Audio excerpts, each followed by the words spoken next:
Hablando de sensacionalismo, los medios de comunicación tradicionales en México han sido excepcionales. En ocasiones incontables, lo han utilizado como herramienta específicamente comercial y de consumo al momento de contar una noticia. Buscan que el público compre su periódico, que sintonice su noticiero. En la década de los 40, cuando los principales medios eran los impresos, una mujer de mediana edad fue víctima del sensacionalismo por parte de los principales periódicos de la época. Su nombre ocupó las páginas de la Nota Roja en más de una ocasión. Y te preguntarás, ¿por qué colocamos interrogantes entre la palabra víctima? Pues porque su caso es particular. La mujer de la que te hablamos fue victimaria, pero de alguna forma también fue víctima.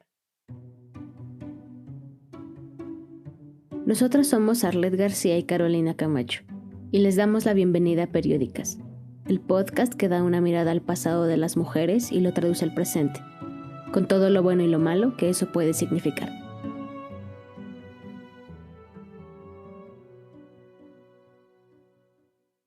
Investigaciones indican que en la época, los delitos que tenían como protagonistas a las mujeres se concentraban mayormente en las páginas de la Nota Roja. Los crímenes principales eran las peleas y trifulcas, y también los mal llamados crímenes pasionales. Cuando una mujer era la responsable de agredir e incluso de terminar con la vida de su novio, marido, amante o rival de amores, los periódicos no dudaban en cubrir la nota durante semanas. Estos eran de los pocos delitos cometidos por el sexo femenino que atraían a la prensa y valía su atención. Si bien las mujeres, como parte del género humano víctimas de su entorno, hemos tenido la misma capacidad de cometer delitos al igual que los hombres, si este delito da la oportunidad para convertir la historia en un true crime, novela de detectives, drama amoroso o leyenda, los medios de comunicación no dudarán en cubrirla y convertirla en eso, en una historia más de entretenimiento que, como mencionamos antes, responde a los intereses del negocio. Otro de los delitos que llamaba la atención de la prensa en la época eran los relacionados con la maternidad, en específico el aborto. Este fue el caso de Felicitas Sánchez Aguillón, popular y coloquialmente conocida como la ogresa de la colonia Roma, la protagonista de este episodio.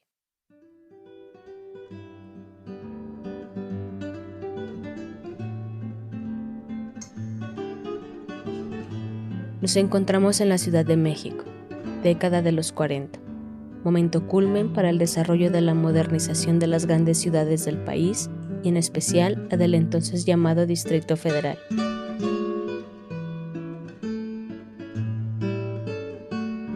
Sitio en el que el desarrollo se ligó hacia la industrialización, y por ende fue aquí donde se concentró un crecimiento demográfico importante, que en consecuencia provocó desarrollo en distintos ámbitos. El desarrollo de la capital benefició también a las mujeres que la habitaban, pues los avances les permitían abrir las puertas para su desarrollo más allá de la vida doméstica, como la vida universitaria, cultural y, aunque más reducida, la vida laboral. Aunque claro, todo con limitaciones impuestas por las ideas costumbristas y tradicionales.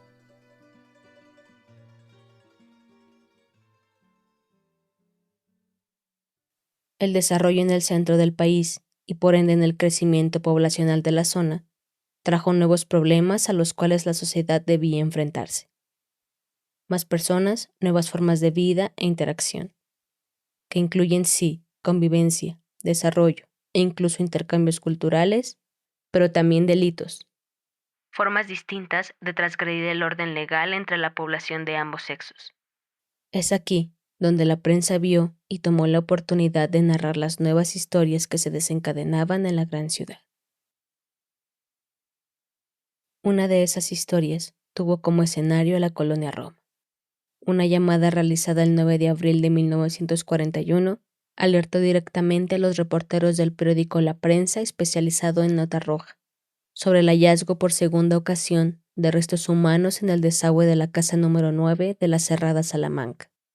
Los vecinos fueron los responsables de señalar como culpable a Felicitas Sánchez Aguillón, una partera clandestina residente del lugar. La prensa y la sociedad eran juiciosos cuando los delitos atentaban contra la idea de la mujer abnegada, amorosa, protectora de su descendencia y que seguía los valores de la familia tradicional. Al hablar de aborto, los juicios estaban llenos de carga moral mal enfocada. Lo malo no era el delito, sino la naturaleza del mismo y la consecuencia.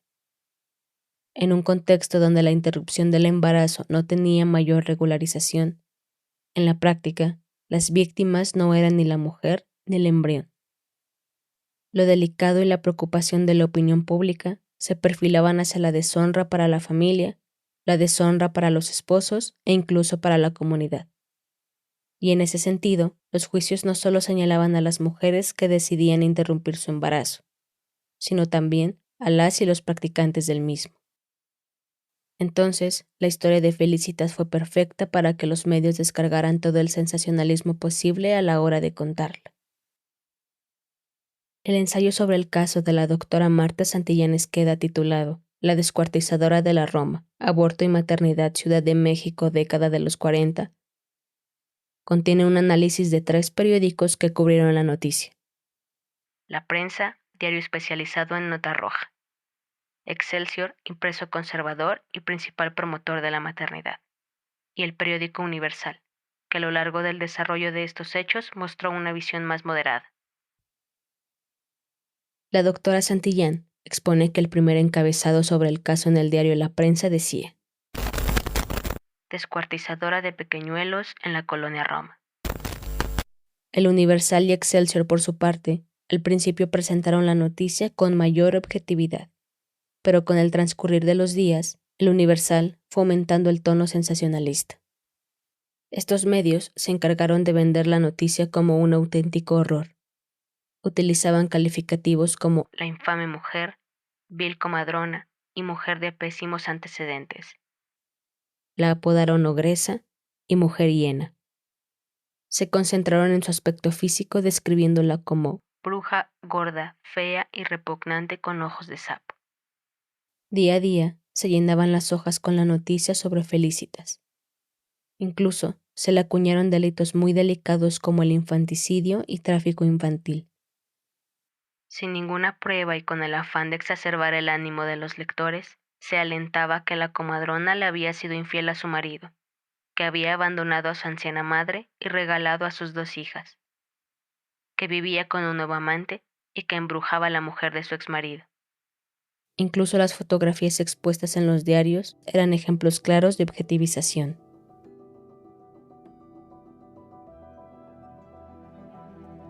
La hazaña de los medios se concentró también en las mujeres que ocuparon los servicios de Felicitas. Los argumentos de los diarios permiten visualizar su posición tradicional ante el tema. Una vez más, sin pruebas asumían que las mujeres que acudían con ella eran principalmente burócratas, mujeres de la clase media que se encontraban laborando.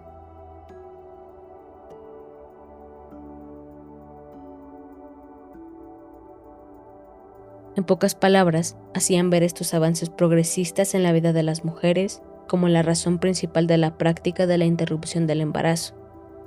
Dejaban de lado el resto de razones por las cuales una mujer podía tomar dicha decisión. En una de sus publicaciones, el periódico Excelsior se refirió al caso como la podredumbre moral que se esconde detrás de la fachada engañosamente progresista de la ciudad. Por otro lado, la postura del periódico La Prensa reflejaba la preocupación en torno a la natalidad del país y el deseo por aumentar la población del mismo, idea que fue politizada hacia algunos años antes en el sexenio de Cárdenas. Para el periódico La Prensa, Felicitas evitó miles de nacimientos y aconsejó el control de la natalidad sin tener en cuenta que México está casi despoblado. Exactamente un mes después del caso de Felicitas, la sección roja del Universal publicó: médico detenido acusado de grave delito y junto con él un grupo de señoras. Se trataba de Manuel González de la Vega, un doctor que al igual que Felicitas fue acusado y aprehendido por el delito de practicar abortos. La particularidad del caso de Manuel González gira en torno al trato que le dieron los medios. Mientras Felicitas era una ogresa gorda, Manuel era el anciano doctor. Felicitas, una infame mujer. Manuel, el doctor González. La misticidad y respeto alrededor de un hombre que practicaba la medicina sesgaba las críticas y la forma de reportar de los periódicos. Manuel González era un médico que por 2 pesos mataba a un ser en embrión, pero Felicitas Sánchez era un ser repugnante, desalmado, que iba en contra de la naturaleza femenina. En lo único que sí coincidían ambos casos era en el trato y la opinión hacia las mujeres que acudían a solicitar los servicios de ambos. Para la prensa y reporteros, todas eran mujeres libertinas preocupadas por ocultar sus deslices, fruto de la deshonra hacia sus familias y esposos, tratando como responsables únicamente a la mujer, alejando el resto de circunstancias que, como ya mencionamos, llevan y llevaron a las mujeres a tomar la decisión. La doctora Marta Santillán, respaldada por sus investigaciones de archivo, dice que las víctimas provenían normalmente de sectores marginados y eran en general solteras. Cuando eran descubiertas, solían alegar que lo habían hecho por conservar sus empleos, o porque no tenían dinero suficiente para mantener a la nueva criatura. Ello no significa que mujeres de la clase media y alta no abortaran o lo hicieran menos. Más bien suponemos que tenían más recursos para cubrir el delito o para financiarse una mejor defensa en caso de ser aprehendidas. Después de las acusaciones, Felicitas intentó huir pero sin éxito, y fue detenida junto a sus presuntos cómplices. ¿Cuál fue la verdad sobre el caso? ¿Eran ciertas todas las acusaciones que la prensa contó? La respuesta es no del todo. La imagen que hacía alusión a la psicopatía creada alrededor de ella no tenía fundamentos. Los infanticidios por los que la prensa la acusaba eran inexistentes.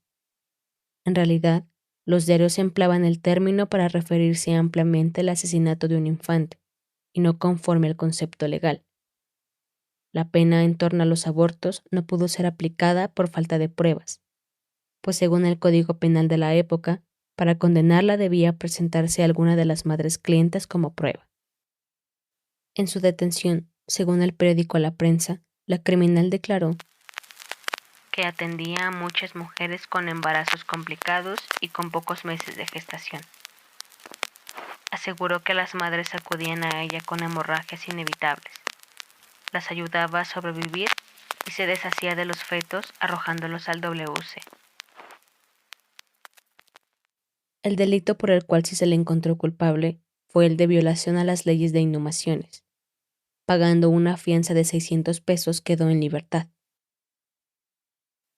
Los medios, empeñados por pronunciar culpable a Felicitas de todos los cargos señalados por ellos mismos, acusaron de deficiente a las autoridades capitalinas y, por supuesto, se promulgaron insatisfechos con las resoluciones. El sensacionalismo y drama en la noticia por parte del periódico La Prensa continuó hasta el desenlace de la historia. El 17 de junio de ese año, escribieron: La descuartizadora de la Roma. La verdadera justicia le llegó finalmente por otro camino. El de la culpa, que la llevó al suicidio 2 meses más tarde ante la exigencia de los angelitos que no dejó nacer, y quienes la rondaban por las noches.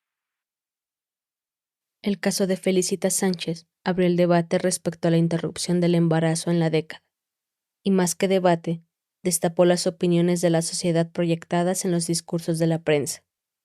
Opiniones cargadas de estigmas y sesgos morales, propiciados por las ideas de la familia tradicional, estructurada de tal forma en que la mujer por naturaleza defensora de la vida debía procurar por sobre todas las cosas apelar por convertirse en madre y cuidadora, negando la responsabilidad que la figura masculina debería tener también al respecto.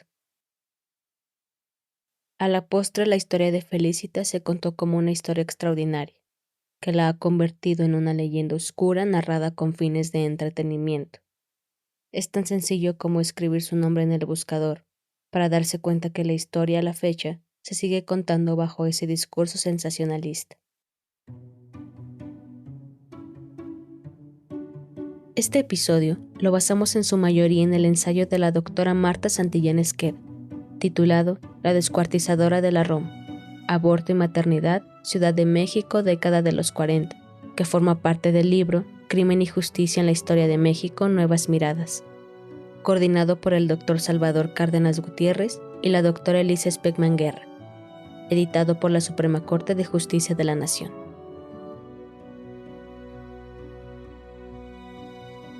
Esto fue Periódicas. Nos vemos aquí en 15 días para una nueva historia.